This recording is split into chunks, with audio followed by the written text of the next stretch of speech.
say, the Christian says, Sarah and Hagar. Sarah was his legitimate wife, legal wife. Hagar was a concubine, a bondwoman, a slave woman. That's what the Christians say. Okay? But now Moses was inspired to write, if he was inspired. Genesis, first book of the Bible, chapter 25, verse 1. It says, Abraham again took a wife, W-I-F-E, wife. And her name was Keturah. And her name, there's the third wife. He had Sarah, Hagar, and now Keturah. Moses is writing, if he wrote it, he said, a wife, the third wife, Keturah. But in the book of Chronicles, First Chronicles chapter 1, verse 32, it says, now the sons born to Keturah, Abraham's concubine. Are they synonymous terms? Are they synonymous? They can't be. Because when you talk about Hagar, he says not synonymous. And God goes out of his way to tell us, if he did, that Solomon had 700 wives and 300 concubines. 1,000 altogether. Why doesn't he say he had 1,000 spouses? 1,000 mates? No.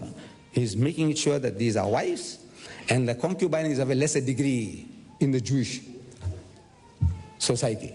Concubine. So now, the same God, the same Holy Spirit, he tells Moses to write that she was a wife, and he tells his author, unknown author, these are unknown authors, Chronicles. Who wrote it? He says unknown. You ask the scholars of Christendom, who wrote 2 Kings? He says unknown. Who wrote the book of He says unknown. I'll give you a list here. What 32 scholars of the highest eminence, backed by 50 cooperating denominations, what they say about the authorships of the books of the Bible. But now, the author of Chronicles 132 says that she had 6 sons, this Keturah, as a concubine. So 6 sons and 2 sons makes 8. 1 through Sarah, 1 through Hagar, and 6 to Keturah. Makes 8, easy to count. Now Paul, Saint Paul, he's inspired by the same Holy Spirit. And he writes, for it is written that Abraham had 2 sons. Who's inspiring him to write? The Spirit of God? Because the same Spirit inspired the authors of the Old Testament that he had 2 sons from Sarah and Hagar, and he had 6 more from Keturah. That makes 8. But decades, centuries later, Paul is inspired by the same Holy Spirit, and the Holy Spirit forgot what he had told to Moses and the others. Now he comes and says that he had only 2 sons. So I want to know now, who is inspiring these people? Is it the Holy Spirit or some other spirits? Then in the latest translation of the King James Version, Matthew chapter 21 verse 7 says, I'm reading Matthew 21 verse 7, they brought the donkey and the cart, laid the clothes on them, more than one, on them, and set him, Jesus, on them. How can a man ride 2 donkeys? Huh? Can you imagine? Jesus Christ now performing a circus trick, acrobat, they do it in the circus, riding 2 horses on their backs, and both the horses are going, and look, they do that in circus. This mighty messenger of God, he's doing the circus tricks, riding 2 donkeys at a time. Can you ride 2 donkeys at a time?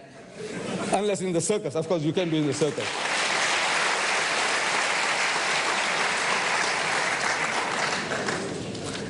The same book, John chapter 1 verse 18 says, no one has seen God at any time. You accept that? I accept that. No one has seen God at any time. Exodus chapter 33 verse 20 says, but he said, you cannot see my face, God told Moses. No man can see me and live. You can't even look at the sun. What can you see God, the creator of all this, heavens and earth? So it says, no man can see me and live. Accept it. God is not seen at any time. No man can see God and live. You'll die, you'll perish.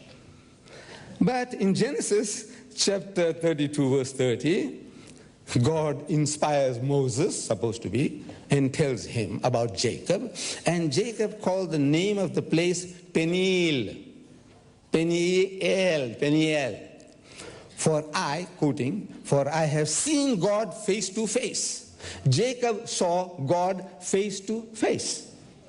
But we were told that no man can see God and live, and God is not seen at any time. Now Jacob tells us that he saw God face to face, and my life is preserved and I didn't die. Contradiction. Who's inspiring these words? I want to know. The pastor will explain. Yes. Yes, you will, sir. 1 Corinthians chapter 14 verse 33. For God is not the author of confusion. Accepted. How can God confuse people? It is the work of the devil. The devil confuses people, not God. Accepted. But in the book of Ezekiel, chapter 20, verse 25, we read, therefore, I also gave them up to statutes, laws, that were not good. God gave them laws to people which were not good for them, which were not good. And judgments by which they could not live. That's a devilish thing to do. God does that. He said, I'm not the author of confusion. We believe he's not the author of confusion, but he's confusing his creation, giving them evil laws, evil statutes. The work of God, and the same God is inspiring these two persons to write this. One says, look, God is not the author, and the other one says he confused the people. I'm reading this from a Christian magazine called The Plain Truth, October 1977.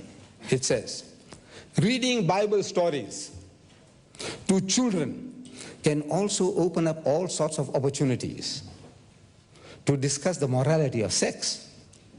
An unexpurgated Bible might get an X rating. I don't know, in your Scandinavian countries you have such a thing as an X rating, not fit for children to see. X rating. An unexpurgated Bible might get an X rating from some censors. A Christian magazine writes that. Which means, as George Bernard Shaw says, this is the most dangerous book on earth. George, he says, keep it under lock and key. Your children must not have access to it. That's what George Bernard Shaw says. I want you to go and verify it for yourself, whether that statement of George Bernard Shaw is true or not. But I give you one little sample from